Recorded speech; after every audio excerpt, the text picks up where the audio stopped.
Hello guys, welcome back to my YouTube channel. I hope आप लोगों को पसंद आएगा। चलो ये करते हैं। क्वेश्चन है, मेसोपोटामिया सभ्यता में लेखन कला, शहरी जीवन, व्यापार और गणित व खगोलीय उपलब्धियों का वर्णन कीजिए। कैसे सिद्ध हुआ कि मेसोपोटामिया प्रारंभिक सभ्यता थी? समीक्षा करते हुए सामाजिक पृष्ठभूमि पर विचार करें। ये क्वेश्चन थोड़ा सा लंबा है, लेकिन जैसे पूछा जाएगा उस हिसाब से आप इसमें से अपने हिसाब से निकाल सकते हो। मैंने एक कोशिश की है। आई होप आप लोगों को पसंद आएगी। तो गाइज आंसर देखते हैं। आंसर है, मेसोपोटामिया सभ्यता दजला फरात नदियों के बीच में फैले विश्व की सबसे पुरानी सभ्यता है। मिले साक्ष्यों के अनुसार पुरातत्व विभाग इस नतीजे पर पहुंचा है कि यह सभ्यता 7000 ईसा पूर्व अस्तित्व में आई तथा 5000 ईसा पूर्व में सुव्यवस्थित तरीके से बस्तियां बसने के संकेत मिले हैं। यह सभ्यता 3500 ईसा पूर्व के आसपास अपनी चरम सीमा पर फल फूल कर आधुनिक इराक क्षेत्र का नेतृत्व कर रही थी। अभी इतना तो हम सबको पता है कि जो आधुनिक इराक है, ये क्षेत्र मेसोपोटामिया सभ्यता के अंतर्गत आता था। दजला और फरात दो नदियां थी। नदी घाटियों के बीच में फैली ये सभ्यता थी। ब्रिटिश भारत की तरह इराक पर भी ब्रिटिशों का कब्जा था। जैसे हमारे भारत के अंदर अंग्रेज आए हुए थे, उसी तरह उस समय, कौन से समय, ये 1840 के दशक के आसपास ब्रिटिशों का ही कब्जा था उस क्षेत्र के ऊपर। 1840 के दशक में उस क्षेत्र में पकी हुई ईंटों के नमूने मिलने पर ब्रिटिशों ने 1870 के दशक में ऊर शहर, किस शहर की, सबसे पहले ऊर शहर की खुदाई प्रारंभ करवाई। इस खुदाई का जिम्मा ब्रिटिश संग्रहालय ने लिया तथा खर्च का भार ब्रिटिश समाचार पत्र ने उठाया। मिलजुल कर काम कर रहे थे, तभी ये खुदाई शुरू करवाई थी। चलो आगे नेक्स्ट देखते हैं। अब ये है, देखो, इसको समझना बहुत ज़रूरी है। ये एक छोटा सा मैप बनाया है। जैसे पहले हम समझते हैं अपने भारत को, पहले हमें खुद को समझना है। फिर देखो उस समय पाकिस्तान भी हमारे भारत का हिस्सा था। फिर अफगानिस्तान को समझते हैं, फिर इधर ईरान आता है, ठीक है, फिर ये इराक आता है। तो ये समझ में आया। भारत से जैसे हम चल के जाते थे, हमारी भी सिंधु घाटी सभ्यता के साथ में व्यापारिक संबंध थे। और ये देखो, ये इस साइड से जो फरात है पश्चिम साइड में, और इराक जो मतलब मेसोपोटामिया के पूर्वी साइड में कौन सी नदी है? दजला। फरात नदी घाटी के किनारे के ऊपर मारी शहर था, बहुत बड़ा व्यापारिक केंद्र था। ये बेबीलोनिया है। और ये ऊर शहर है जो दोनों के किनारे के ऊपर बसता था, ऊर। और ये फारस की खाड़ी है नीचे, ये अरब सागर है। तो इस तरह से हमें इसको समझना चाहिए। मेसोपोटामिया सभ्यता का ये पर्वतीय श्रृंखलाएं थी इधर, और स्टेपी घास के मैदान थे। ये उपजाऊ क्षेत्र नहीं था। कौन सा? उत्तरी क्षेत्र उपजाऊ नहीं था, और जो नीचे का क्षेत्र था ये मेसोपोटामिया का उपजाऊ था। यहाँ पर पशुचारण था, और नीचे उपजाऊ क्षेत्र यानी कि कृषि भूमि थी दक्षिण साइड में। आई होप कि समझे होंगे। अब नीचे देखते हैं आगे क्वेश्चन। ब्रिटिशों का खुदाई में रुझान बढ़ने के कारण ईसाइयों की पुस्तक बाइबिल में ओल्ड टेस्टामेंट में लिखित एक घटना का होता है, मतलब टेस्टामेंट में एक लिखित एक घटना होती है, उससे उनका रुझान बढ़ता है। उसमें क्या था? उस घटना में जो उनकी धार्मिक पुस्तक है बाइबिल, उसमें लिखा हुआ था जल प्लावन की घटना। देखो, पढ़ा होगा, परमेश्वर ने नोवा को भेजा है नाव लेकर, जिसमें सभी प्राणियों का एक एक जोड़ा उसमें बिठाया, और मतलब जिसे जल प्लावन के पश्चात जनजीवन बचा रह जाए। दूसरा, इस पुस्तक में सिमोर नामक शहर का भी जिक्र है, जिसमें इतिहासकारों ने सुमेर से संबंधित करके देखा है। कुछ तो है जो ओल्ड टेस्टामेंट में है, और यहाँ पर वो घटनाएं घटित हुई मिली हैं। जानकारी के स्रोत। मेसोपोटामिया की सभ्यता को जानने के लिए कई स्रोत हैं, जिनमें प्रमुख हैं मिट्टी की पट्टिका 3200 ईसा पूर्व में, मतलब लिखित 3200 ईसा पूर्व की लिखित मिट्टी की पट्टिका प्राप्त हुई है। कब हुई है? 3200 ईसा पूर्व। लिखित जानकारी जुटाने के पश्चात सभ्यता को पढ़ना और जानना आसान हो गया। जब लिखित मिल गया, सब कुछ उसका पता चल गया, परत दर परत सारी चीज़ें बेपर्दा हो गई और सब चीज़ें पता चल गई, तो इसको पढ़ना आसान हो गया, जानना आसान हो गया। अब देखते हैं नरकंकाल, खाद्यान्न सामग्री तथा अभिलेख। अब जो साक्ष्य मिले हैं नरकंकाल के खाद्यान्न और सामग्री तथा अभिलेख, इनसे कार्बन सी डेटिंग से नरकंकालों खाद्य सामग्री की समय सीमा तय हुई है। विद्वान सही समय सीमा तय करने में सफल हुए हैं। कहते हैं भौगोलिक बनावट। भौगोलिक बनावट में अभी हमने वो पीछे मैप देखा था, ऊपर स्टेपी घास के मैदान हैं, पर्वत हैं, नीचे का क्षेत्र है जो ये फरात और ये दजला नदी ये बहाकर गाद लेके आती हैं, और ये ऊर शहर है इधर, यहाँ पर उपजाऊ क्षेत्र है दक्षिण साइड में, यहाँ पर घास के मैदान हैं। ज़्यादातर तटीय किनारों पर शहर बसे थे क्योंकि व्यापारिक केंद्र थे और नदियों के किनारे बसने से व्यापार सुगम हो गया था। तो चलो इसे देखते हैं भौगोलिक बनावट। दक्षिण क्षेत्र में शहरों का विकास हुआ तथा उत्तरी क्षेत्र में स्टेपी घास के मैदान थे। वही बात आ गई।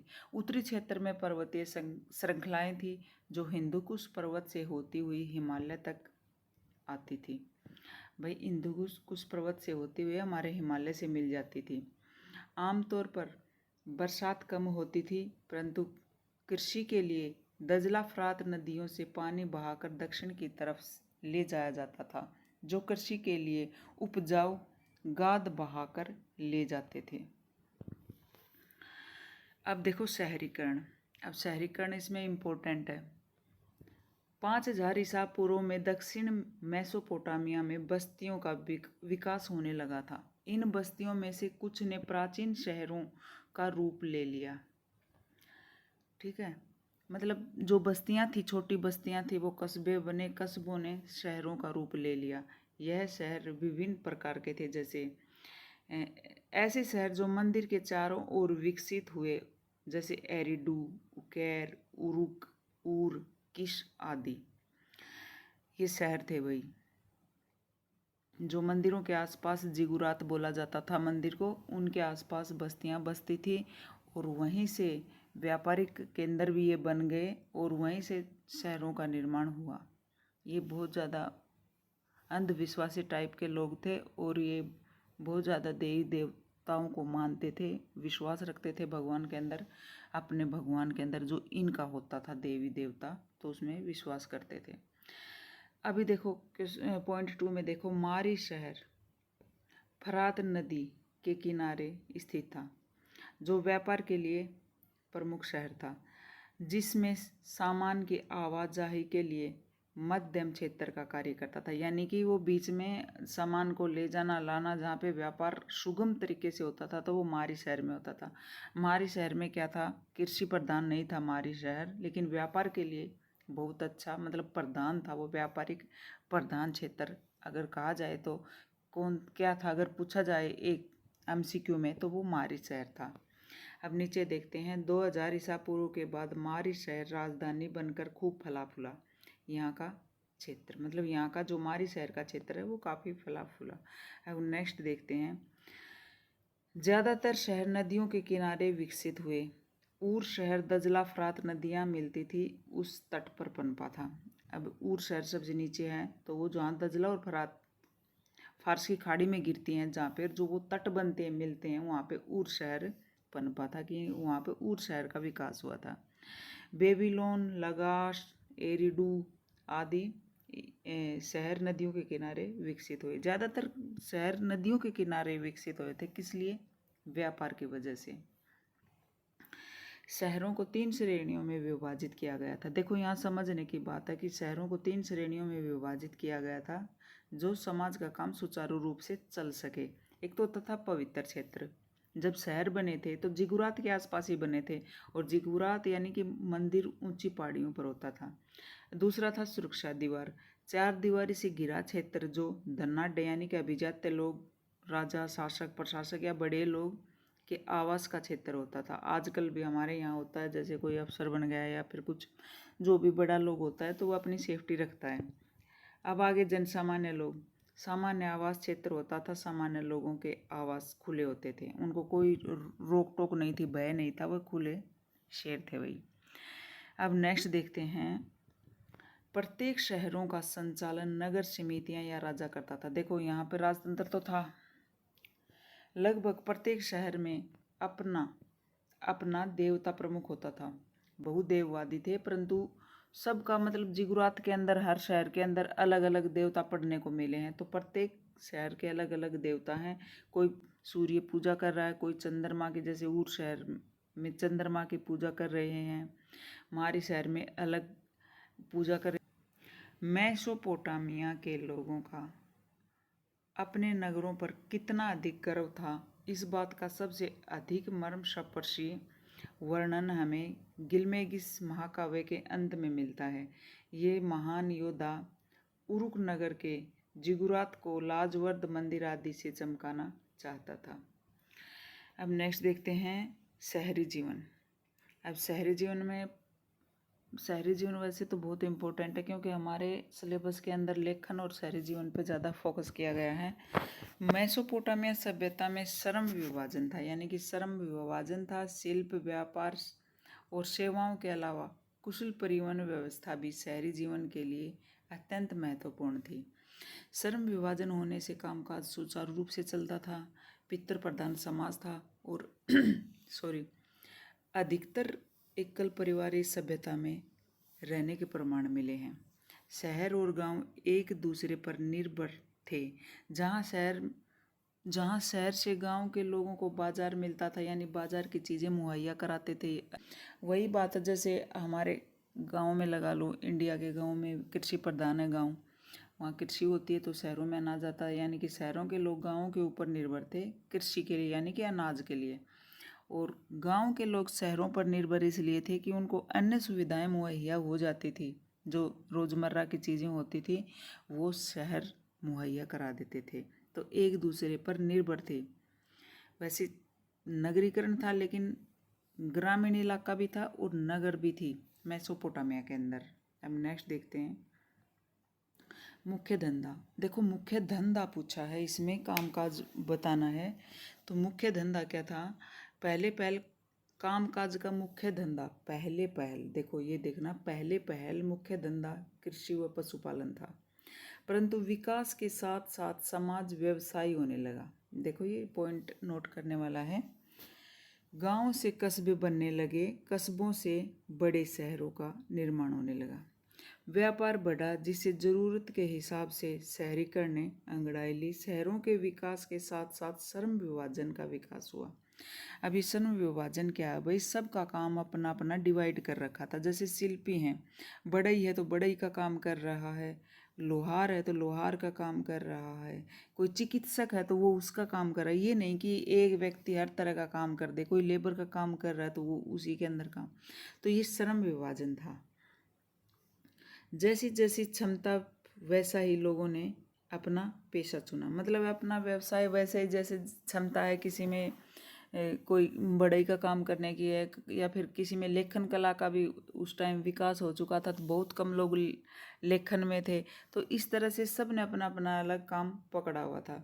उदाहरण के लिए कोई सुनार, कोई लुहार आदि। कृषक वर्ग गेहूँ, जौ, मटर। देखो कृषक वर्ग क्या क्या उगाते थे? गेहूँ, जौ, मटर, मसूर, चना आदि की फसल उगाते थे, जो हमारे रबी फसलें होती हैं हिंदुस्तान में। तो ये फसलें वो उगाया करते थे। चावल मत लिख देना, चावल नहीं उगाते थे वो। खजूर भी लिख सकते हो, दक्षिण में साइड में खजूर भी उगाए जाते थे, खजूर के पेड़ लगाए जाते थे। दक्षिण पश्चिम क्षेत्र में देखो शायद खजूर ही मिलेगा नीचे, दक्षिण पश्चिम क्षेत्र में खजूर के पेड़ लगाए जाते थे। अब आ जाओ व्यापार पे। व्यापार स्थल मार्ग और जल मार्ग, स्थल मार्ग और जल मार्ग से होता था। स्थल मार्ग के द्वारा होने वाला व्यापार घोड़े, खच्चर, बैलगाड़ी गधों से होता था, जबकि जल मार्ग नाव के द्वारा सस्ता व आसान पड़ता था। जो नाव नौकाओं से पानी के अंदर जो व्यापार होता था वो सस्ता भी पड़ता था और सामान भी ज़्यादा लाता था और ज़्यादा समय भी नहीं लगता था उसमें। नेक्स्ट देखो, जल मार्ग वाला व्यापार नौकाओं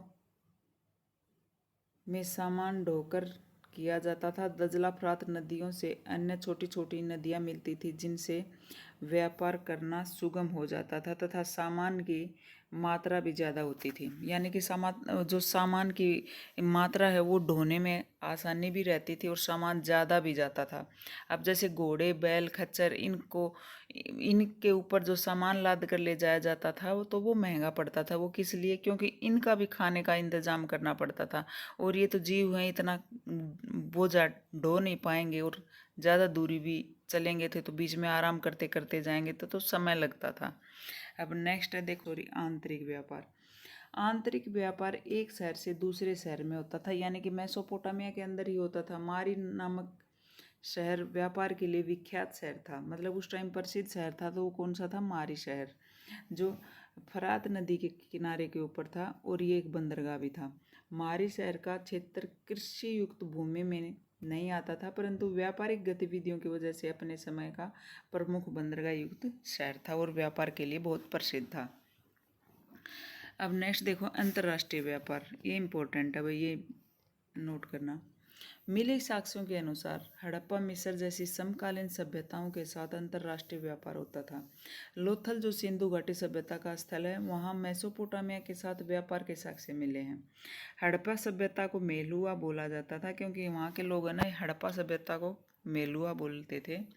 भारतीय उपमहाद्वीप के अन्य शहर नागेश्वर, सूतकांगेडोर आदि के साथ व्यापारिक संबंध थे। ये प्रमाण मिले हैं भाई मेसोपोटामिया के। अब आयात एवं निर्यात। मेसोपोटामिया में खाद्य संसाधन कितने भी उन्नत रहे हों पर खनिज संसाधनों की कमी थी। खनिज संसाधन तो देखो कम थे वहाँ पर। अच्छी लकड़ी का भी अभाव था, इसलिए लकड़ी, तांबा, रांगा, चांदी, सोना, सीपी, विभिन्न प्रकार के पत्थरों को तुर्की, ईरान तथा खाड़ी पार देशों से आयात करते थे। ये चीज़ें मेसोपोटामिया के अंदर मंगाई जाती थी और इनके बदले क्या दिया जाता था? कृषि और अन्य उत्पाद, कपड़ा उन देशों को निर्यात किया जाता था। कृषि के उत्पाद यानी कि क्या तो खाद्यान्न, मतलब खाद्यान्न दिया जाता था, और कपड़ा वो उन देशों को देते थे। किनको? जो तुर्की, ईरान, खाड़ी जो देश हैं, इन देशों से कीमती पत्थर भी लेते थे, तांबा, रांगा ये सब आयात करते थे। क्या? यानी कि खनिज संसाधन, धातु वगैरह ये वहाँ से लेते थे। इन देशों में खनिज संसाधनों का अभाव नहीं था, परंतु कृषि कम होती थी। कहाँ पे नहीं थी? जैसे तुर्की, ईरान, खाड़ी देशों पर, मतलब खनिज संसाधन तो बहुत थे लेकिन कृषि का अभाव था। ये पूर्ति होती थी मेसोपोटामिया से। मेसोपोटामिया को ये सब दे देते थे और खाने पीने की चीज़ें ले लेते थे, पहनने के लिए कपड़े ले लेते थे। आदान प्रदान तभी संभव होता जब संचालन करने के लिए एक मजबूत संगठन हो। इस सभ्यता में संगठन था जो व्यापारिक गतिविधियों को संभालता था, यानी कि भाई कानून जैसे टाइप की कोई चीज़ थी, जो एक संगठन था लोगों का जो व्यापार को संभालता था। अब नेक्स्ट देखो, लेखन कला का विकास। जरूरत ही आविष्कार की जननी है। शहरीकरण हुआ तथा व्यापार शुरू हुआ। देखो नोट करने की जरूरत है ये। उसके साथ साथ लिखाई पढ़ाई की जरूरत महसूस हुई होगी। बेहिस्तून अभिलेख, कौन सा अभिलेख है ये? बेहिस्तून अभिलेख एक पहाड़ी की चोटी पर लिखा गया है। इतिहासकारों का मत है कि यहाँ जिगुरात रहा होगा जो ऊंची जगहों पर बनाया जाता था।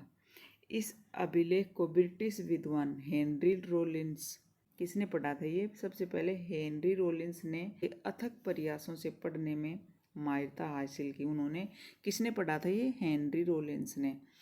उन्होंने लगातार 12 वर्षों तक इस लिपि पर अध्ययन किया। अंततः इस भाषा को उन्होंने पढ़ लिया। परत दर परत सभ्यता के बारे में जानकारियां प्राप्त होती रही। मिट्टी की पट्टिकाओं पर लिखे लेखों से व्यापार, विनिमय, रहन सहन, लेन देन, खान पान, यानी कि समाज की मूलभूत आवश्यकताओं, आयात निर्यात आदि को समझ पाए। अब देखो लिपि की विशेषताएं। लगभग 3200 ईसा पूर्व में लेखन कार्य की शुरुआत मानी जाती है, क्योंकि इससे इससे पुरानी अभी तक कोई लेखन संबंधी प्रमाण नहीं मिला। मतलब इससे पुरानी गीली चिकनी मिट्टी को गूंद थाप कर मिट्टी की टेबलेट यानी कि पट्टिका बनाई जाती थी, जिनको धूप में सुखाकर तैयार किया जाता था। लेखन कार्य सरकंडे की कलम से कुरेद कर गिल्ली पट्टिका पर लिखा जाता था, जिससे किलाकार या क्यूनिफार्मा बोला जाता था, और बाद में उसको धूप में सुखा दिया जाता था। प्रारंभिक काल के लेखन में चिन्हों का, फिर संकेतों का, उसके पश्चात चित्रों का इस्तेमाल हुआ। पहले काफ़ी मात्रा में चिन्ह, संकेत, चित्रों का इस्तेमाल लेखन कार्य में किया जाता था। यानी कि कोई हम बोल देना कोई निशान लगा दे, भाई ये आगे सामान भेजना है, यानी कि मोहर टाइप का जैसे कोई निशान लगा दिया, ऐसे इस टाइप से वो संकेत बनाते थे, चिन्ह बनाते थे वहाँ, जब तक लिपि नहीं हुई थी। मतलब यानी कि स्वर व्यंजनों का निर्माण नहीं हुआ था, उससे पहले ऐसे कार्य किए जाते थे। ये आधार बने थे लेखन के। अब धीरे धीरे विकास के रास्ते पर चलते हुए 350 संकेतों से 41 स्वर व्यंजन के रूप में वर्णमाला तैयार की गई। देखो सबसे पहले तो 800-900 चिन्ह ये यूज करते थे, कोई 900 बताता, कोई 800, कोई बुक।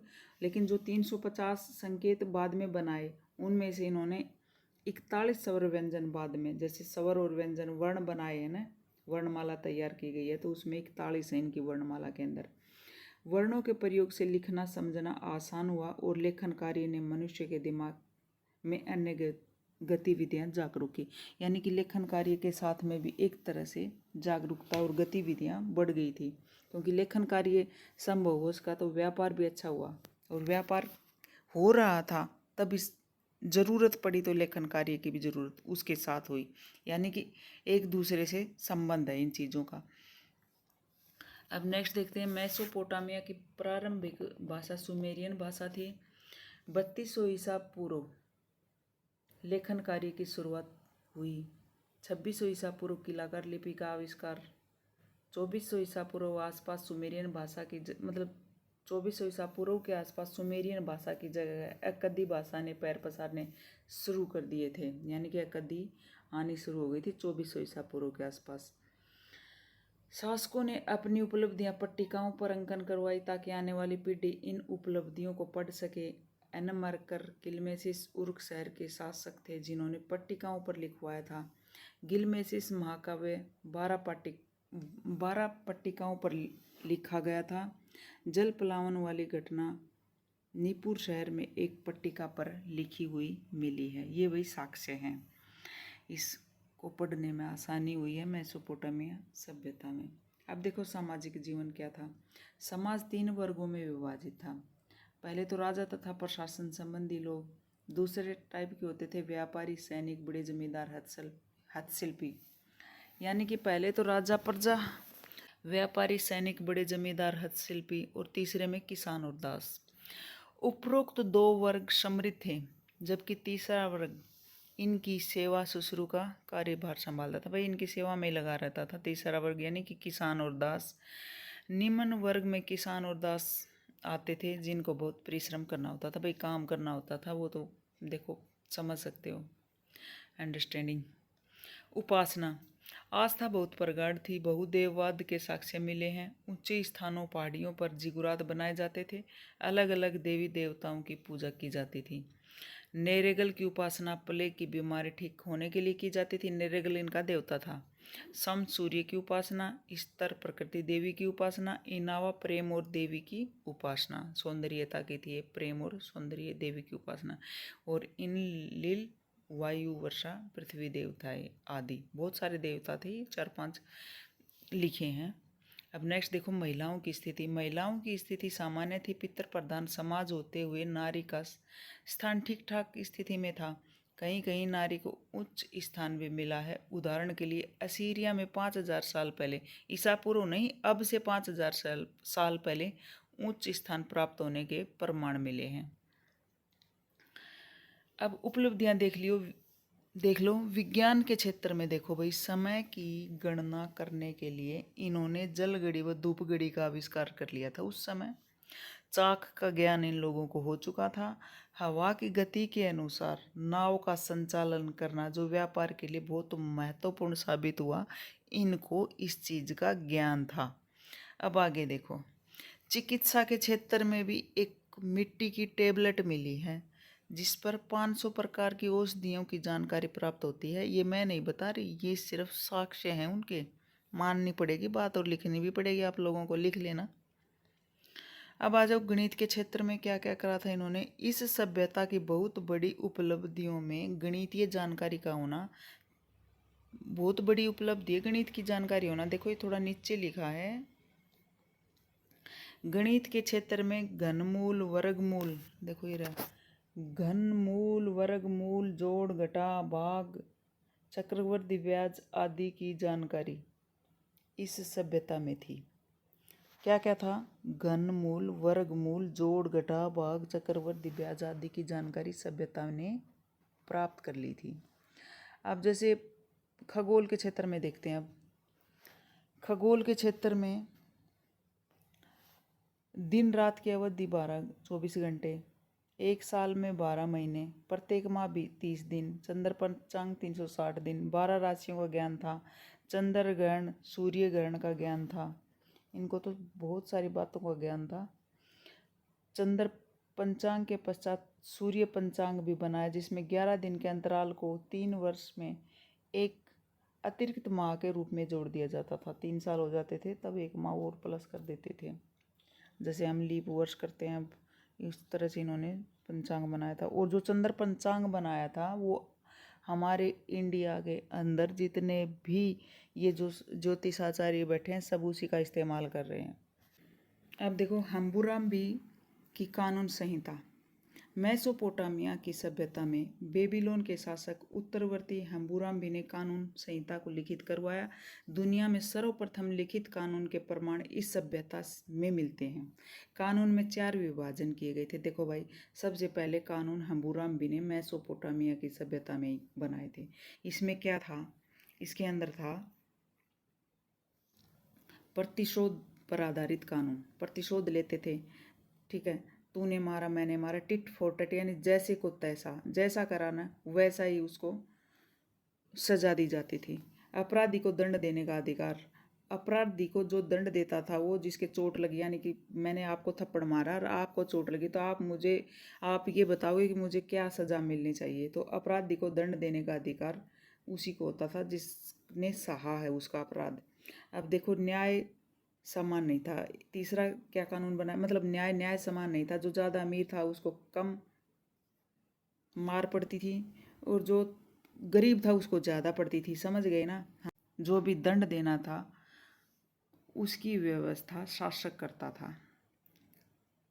अब देख, निष्कर्ष देखो, यह सभ्यता अपने आप में एक अनूठी सभ्यता है। दुनिया को लेखन कार्य, गणित, खगोल सर्वप्रथम लिखित कानून से अवगत करवाया। राजाओं ने अपनी उपलब्धियों को पट्टिकाओं पर अंकित करवाया जिससे आपसी युद्धों, भाई युद्ध भी होते थे, जनजीवन के ढंग का पता चला। अतः कह सकते हैं कि मिले साक्ष्यों के अनुरूप अभी तक सबसे पुरानी सभ्यता मेसोपोटामिया की सभ्यता है। Thank you for watching. कैसी लगी वीडियो ज़रूर बताना।